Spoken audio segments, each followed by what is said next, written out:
As my favorite baseball announcer on radio, Howie Rose of the New York Mets, would say, put it in the books. Super Tuesday is over. Nikki is out. It is now Trump versus Biden. Who we kidding? It's always been Trump versus Biden. This was going to happen. Calling this the greatest comeback? No, this is not the greatest comeback. This is the greatest sequel. Let's get ready to rumble! You can't handle the truth. Somebody to the top of the line!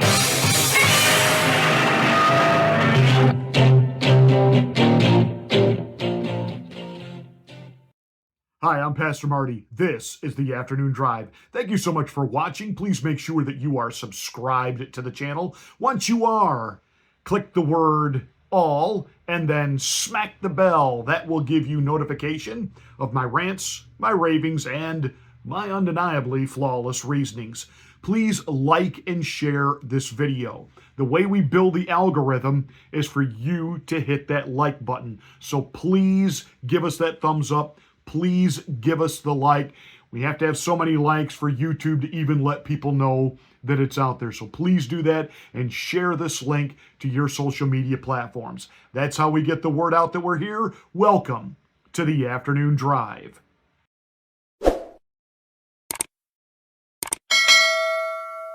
I have to say that Tuesday night was very reminiscent for me when Donald Trump was running in 2016. It was the night of the general election.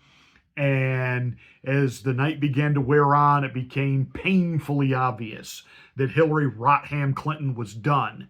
So done that she was not going to come out. She said, was it Podesta? I forget which one of her lackey flunkies had to go address all the supporters for Team Hillary there in New York City and say, this fight's not over, but Hillary will not be coming out and addressing you tonight. And according to all of the people who were part of that inside baseball, she was absolutely smashed, hammered, plastered, drunk out of her mind that, Donald Trump had beaten her and beaten her handily.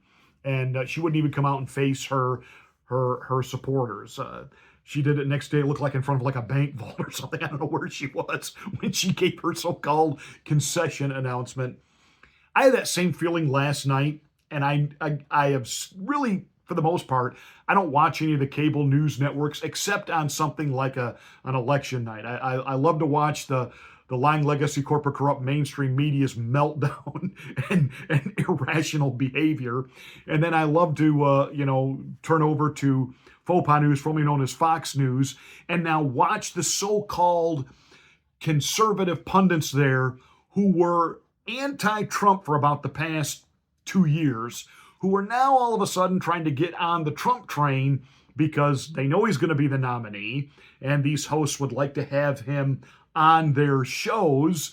And so now all of a sudden, and of course now they're wanting to offer Trump, not only congratulations, but advice. And I'm going to tell you, Trump learned his lesson the first time he served as president. And, he was told by the career politicians and the expert pundits, you got to have these type of people now in your cabinet and on your staff. That gives you credibility so you can get things done. And he listened to that, and he basically brought the swamp into his administration, and it started with the number one traitor, Mike Pence. But that's another commentary for another time. But I was right about Mike Pence. A year into Trump's administration, I began referring to Mike Pence as the enemy within. But that aside, moving forward, listening to them last night, talk about, Nikki Haley never really stood a chance. They were mocking her on PMSNBC when just a week ago, they were cheering on, you can do this, Nikki. I mean, Nikki has had no way forward in this, period. She has no support.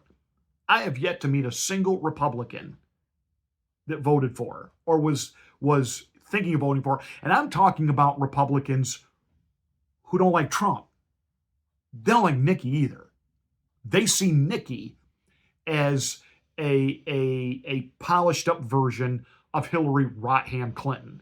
In fact, one woman referred to her in Fox News was, one of those diners where they interview everybody that's just voted.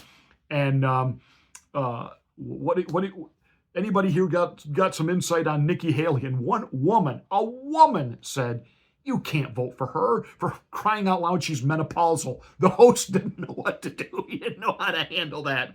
Um, True. That was that was just one of those great moments in television. They don't come along very often, but he's just saying the quiet part out loud, and it was so true. So Nikki Haley's never had a legitimate path forward because her support comes from the extreme never Trumpers. The only Republican I have ever heard speak openly about supporting her and her being the hope for the party was Paul Ryan. Paul Rhino Ryan. And you know what a rhino is. They're nothing more than a Democrat dressed in Republican drag. And we're done with that in this party. Nikki got beat handily last night. The only state she won was Vermont. They hold an open primary. That's the only place she can win, is when Democrats are allowed to vote in Republican primaries. That's the only way she wins. And this idea that she was building this new coalition, and no, first you got to have your coalition. And people saying, 30% of the Republicans don't want Trump. It's more like 15%. And the 15% that, might be, they don't really want Trump. When we get a little closer to election day and the choice is Donald Trump, which meant freedom, strong economy, a secure border, great trade deals, and jobs, they're going to vote for Trump. They just will. They will be back on Team Trump. What are they going to do? Vote for more of this insane madness that's destroying the country, and we won't have a country left at the end of a second Joe Biden term. And I think everybody knows that. They are fascists, period. They are the existential threat to democracy. Now, it was funny last night because I was listening to the so-called pundits on Faux Pas News, Fox News, even Laura Ingraham. Well, Donald Trump in his victory speech should have said this and he should have said that. And the same thing with Brit Hume. And they were all saying that, he should have reached out to Nikki Haley. He should have reached out to Nikki's supporters. The only one that said what I was thinking, and I hate to say this because it's one of those guys I don't like. And I've called him out for his phoniness. Trey Gowdy. I sometimes refer to him as Trader Gowdy. The way he handled Hillary Rodham Clinton with kid gloves through the whole, Benghazi debacle. And, even Trey Gowdy was, in on believing that the Trump-Russia collusion thing might be real. It might happen. Actually, he said last night what I was thinking about Trump's response. It was measured. It was humble and conciliatory. He made the case for all of those never Trumpers. He made the case even for the Haley people and some Democrats who aren't happy with Joe. He made the case that, look, here was my record. This is what I accomplished. And if you put me back in office, we're going to do even better this time. And you had some saying, oh, Donald Trump does so much better when he talks about the future and not the past, but he has a record to run on. And they were upset that he didn't reach out to Nikki. What for? He beat her. It is her job to put up the surrender flag and hand over her sword. And not going to be offering her a job. And then they say that, I think it was Ari Fleischer said, you got to tell her that, she got farther in a primary running for president than any other female Republican, and she's done a fantastic job. Just compliment her for that. Why? She didn't get this far on Republican votes. She got this far on Democrat votes. She is a Democrat. She's not a Republican. There is no need to congratulate Nikki Haley on any level other than to say, okay, you gave it your best shot. You've seen the writing on the wall. Step aside and move that train forward. I say it like that, obviously, and you thank Nikki for running. But this idea that she thought she was building some type of leverage so that she could get something out of Donald Trump, because at some point, I don't think she's completely stupid. She had to know she stood no chance of winning this thing. But nonetheless, it is over. It is done. We are in full-blown general election mode. And here's what Joe Biden is going to run on. He's not going to run on his record. He can't. And he's not going to run on any of the new things that he's going to do. All it's going to be is from now until November 5th, scare the living crap out of people. That's what they're going to do. That is exactly what they're going to do. That is the whole game plan. Just scare the crap out of people. And that is exactly what is already being alluded to on places like the Morning Schmuck show over at PMSNBC. And here's the campaign the Democrats need to run. And I've been thinking about this a lot. There are 4 people that need to step forward: Kelly, Mattis, McMaster, and Milley. And there needs to be a general campaign where these generals who have worked with him need to turn to the American public and turn to camera and say, you don't understand how scary this can be. We really can go over a cliff here. These people, patriots, need to start to stand up, because that's what America listens to. I think if you do the right campaign with those 4 guys and you continue to put the message out, you're going to lose control of your bodies. Women, immigration, it will even get worse, as it did the first time with Donald Trump. Our democracy is really, really, really online here. And our way of life will change. Get people, scare the shit out of people. The 2 things are going to hit Donald Trump on: threat to democracy, the J6 stuff. Trump has cleared a huge hurdle by the Supreme Court declaring you can't keep him off the ballot over something he was never charged with, he's never been found guilty of. Bum, ba-dum, bum. And that's his go-to line.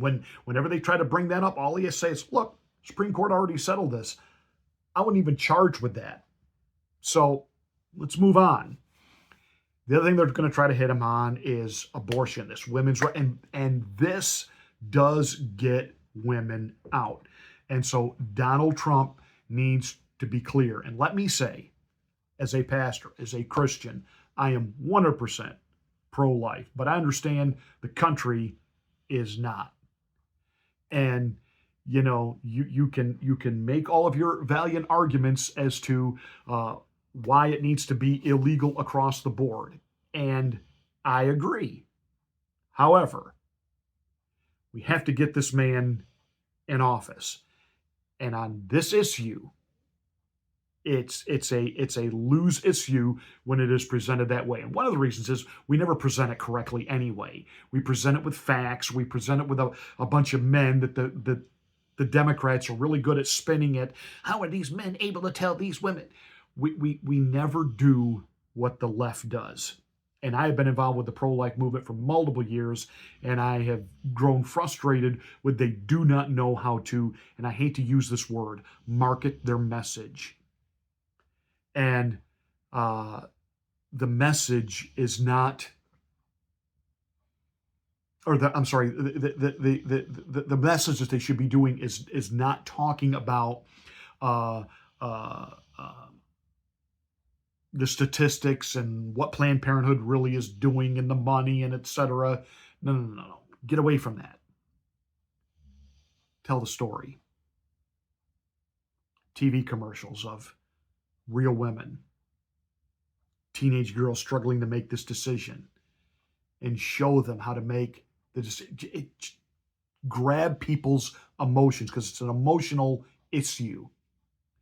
But the best thing Donald Trump can do is get somewhere like in this, 15 weeks. He can stand on it never should have been just the Supreme Court declaring it, quote, the law of the land. If it wanted to be the law of the land, then it needs to go to Congress. All we've ever fought for is for each state to have their say in how this is done. He can frame it that way. He can win this argument. He can.